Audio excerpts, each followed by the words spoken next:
put a maroon curtain behind him.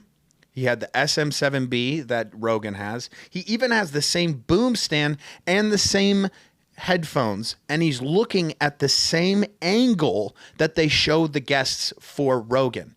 And he's not on Rogan. He's not even on a podcast. Even though all of that's happened, they can't sell a book anymore because they've rinsed their audience for all that they've got. And en route to doing that, all of the people that they cared about don't care about them. Perfect example, Liver King. Something I'm incredibly interested in is charlatans. And the reason I'm interested in them is because they frustrate me so much. My immediate reaction is anger and then kind of like sadness, like this... Pity. Yeah, like, well, no. It's existential dread, kind of. Like, look at how successful this person for all the wrong reasons. Oh, interesting. Yeah. And so my initial reaction is just to get on my camera and shout, right? But then I take a step back and I want to like reverse engineer why they are in the place they are in. And in doing so, it's like I came up with this charlatans playbook. The more recent ones that I've found has been V-Shred, and I've shared it with you quite a bit. Oh, yeah. He's doing that stuff with his adverts. Yes. Best way to burn fat and get in shape. It's not keto, it's not paleo or fasting or vegan, and it's not super intense workouts like CrossFit that you see all the time. That ain't how you lose weight. He is basically the antithesis of a creator, in my mind. Everything he does is to, it's all about SEO. It's all about engagement so that people can click. It's like a click funnel thing. It's all of the terms that I don't give a about. Like all the that I just want to make good videos for people. And this guy is like, how can I get people to click to get to my website so they can take this what is the thing he does? It's the body type quiz. Instead of sitting there for 30 minutes and talking to him about the 3 body types, I sent him to my free body type quiz that tells you the 3 most important things to do to get in shape for whatever your body type is. Because the body types for him determine what your path is going to be. That's, okay, if we look at charlatans, that's his sacred knowledge. Gated information. Yeah. Yes. Yep. And then the in-group, out-group, which he says on every one of his things is CrossFit's not going to do it. Keto's not going to do it. Yep. Cardio's not going to do it. There's your out group. Yep. Here's the in group. Come to me. Yep. And then all you need to do is sell. And so that's basically the charlatan thing. But it's this blatant disregard for creativity and creation on this platform that really pisses me off the most. And I just... The latest thing that I saw, man, he put a maroon curtain behind him. He had the SM7B that Rogan has. He even has the same boom stand and the same headphones, and he's looking at the same angle that they showed the guests for Rogan, and he's not on Rogan. Mind you, he's not even on a podcast. And yet, when you see this clip, to the layman, they're like, wow, he's on Rogan. Let's see what's going on here. No comments available. He turns comments off of every one of these pieces of whatever, of content. And so, like, you see things like this, and this guy has to be raking it in. And it's just completely frustrating. And it's like, I don't even know... I don't even know where to go with that. Like, if I'm to be sad about it, you know? I guess... Yeah, I mean, I think that this may be the first in a series of videos that has you going down the V-Shred rabbit hole, you know, like the Liver King rabbit hole.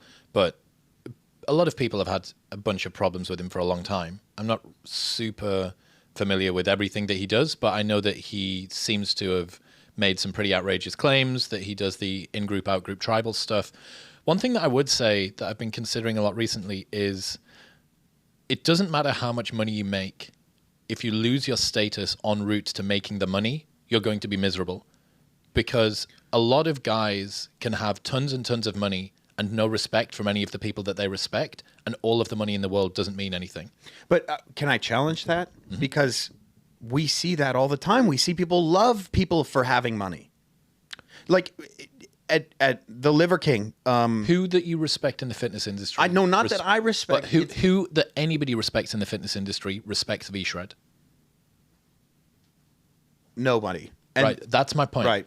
If the people that you respect don't respect you, Like, it's fine. Here's your army of whatever grandmas that don't understand the difference between a fat and a carb macro. Fine, that can be your audience. But ultimately, you want to be respected by people that you respect, by other people that you admire within your industry. If you sacrifice en route to getting success, if you end up making yourself and your position so toxic and so uncool and so narcissistic and unlovable that every single person that you respect thinks, oh, you're the epitome of cringe, you're not going to feel happy no matter how much money you have. And you see this, there's a bunch of different creators in the UK that have had incredibly successful book launches or created online programs or done whatever.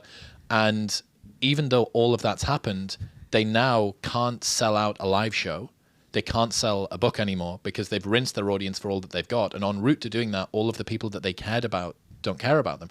Perfect example, Liver King. How desperately did Liver King want to get on Rogan? It was palpable, right? He was ringing people the day that the story broke, trying to get an intro. Rogan even brought it up, I think, on the episode with Derek, where he said, like, a mutual friend of ours was rung by Liver King to see if I wanted to bring him on. And I said, no, he's not coming on the podcast. Millions and millions of times he's brought it beforehand. I ran through and I spoke to my wife and I said, Joe Rogan's talking about me. Hey, how amazing is this? It's like, dude, he's not respecting you. Yeah. So even all of the money that Liver King makes, which is probably going to be way more money than V-Shred makes, so I guess he isn't respected by the people he respects. Yeah, I guess it's just like the idea of the lovable heel, and it's like something that I know we see it in America. It could be international as well. I mean, Andrew Tate was a good example of this as well, where if as long as you can show that you're good at something, and if that thing is making money, people will love you for it, even if what you're doing is a bad thing. And Andrew Tate's a prime example of that. So, like, even the Liver King thing, he was going on podcast after podcast denying being on steroids over and over and over again. And he kept getting more and more famous, and people were like, oh, this guy's full of shit. But yet, and I always bring this up, him being on the UFC broadcast, that's like a big deal, because they're like, oh, look, here's Halle Berry. Here's Kevin Costner. Yeah, like, and then, oh, look, there's the Liver King. And it's on, I'm talking the main feed for the UFC, and he's like waving to the camera. It's like right there is a prime example of a guy who is a charlatan, is doing everything wrong in our conversation, who has none of the respect or anything, and yet here he is garnering the respect. And so it still exists, though. Like, that's the ultimate qualm that I have. If V-Shred was to go and say, hey, look at all the cars, look at all the money, look at all the clients that have been successful, you know, he could literally show a pay stub and people be like, yeah, like, hate him, hate the player, don't hate the game, or whatever the saying, to now excuse his charlatanism. I don't think that he's particularly relatable. Again, I'm not as familiar with his content. Right, I mean, but, you know, there are parts of Liver King that's relatable. You know, to give him his due, he's training hard. He's obviously doing work regularly. He's talking about things that all of us consider. He's talking about diet. He's talking about training. He's talking about thinking about things in a deep way, even if he doesn't necessarily think about them in a deep way. And the lovable heel, I think Tate is an interesting example of that. Even with him, there's a degree of personability that he has. It feels like I'm talking to at least a little bit of a real human, whereas V-Shred feels like I'm talking to an advertisement boarding. Yeah. I mean, yeah, I feel like Liver King would be kind of like you're talking to a WWE character. Yeah, I mean, you really don't know the cadence to even all of the things. Even when he did his apology, and he was like talking about the like pointing, he was like ascending to the sky and all of this stuff. Yeah, have you seen that video from ages ago where he's in the car, I think, wishing somebody a happy birthday, and it's the same accent, but just like a normal guy. He just sounds like a totally normal human. It's so bizarre to see.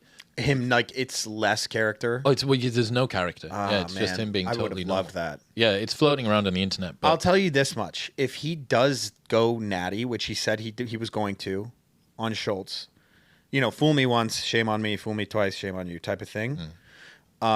If he actually does go natty, he will garner my respect, I think. Well, it would be dangerous, right? Derek said that. Yeah. If he decides to drop off everything. The goal of this wasn't to get him to stop taking drugs. The goal of this was to get him to come clean about taking drugs. Right. And I think, but so Pete Rubish is a great example of this. Do you know who Pete Rubish is? So he was a legend. You know when powerlifting was like the thing. Mark Bell was a big part of this crew. The Elite FTS guys, the West Side guys.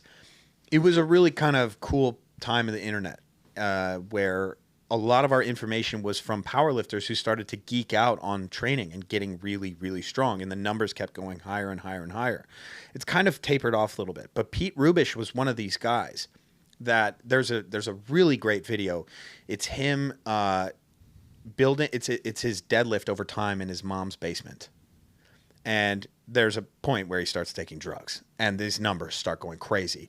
And he is nuts on camera, like, yeah, and he's, pulling 800 regularly and pulling it conventionally. He's a fucking monster.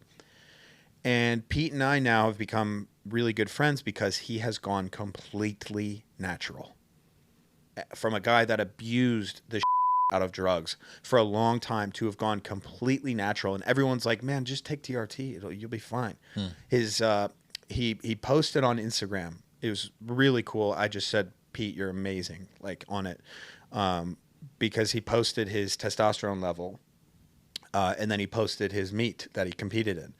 And his testosterone was like 287 and he's 31, 32. It's really, really low. Borderline hypogonadal, pretty much. It's obviously something. Not good. Yeah, not good. But he's like, dude, I want to be clean for 3 years so I can compete in tested powerlifting. That's what I want to do, and I want to go for it. I don't care what anyone says. And I'm like, Pete, that is amazing. Pretty cool. So it's possible, and I think it is possible. Maybe it's dangerous, maybe it's stupid, but it's one of those things. Like, it's a similar thing to like David Goggins, where, hey man, it's what you're doing. Like, you of all people have experience with David Goggins and the dangers that he put his body through, and the video that you did with him where it was like he's talking about the shit that happened to his knee and his leg. Yeah. And the doctor being like, I didn't know that this was humanly possible. Yeah, you have no cartilage. It's just bone on bone. Thank you very much for tuning in. If you enjoyed that, press here for the full-length episode.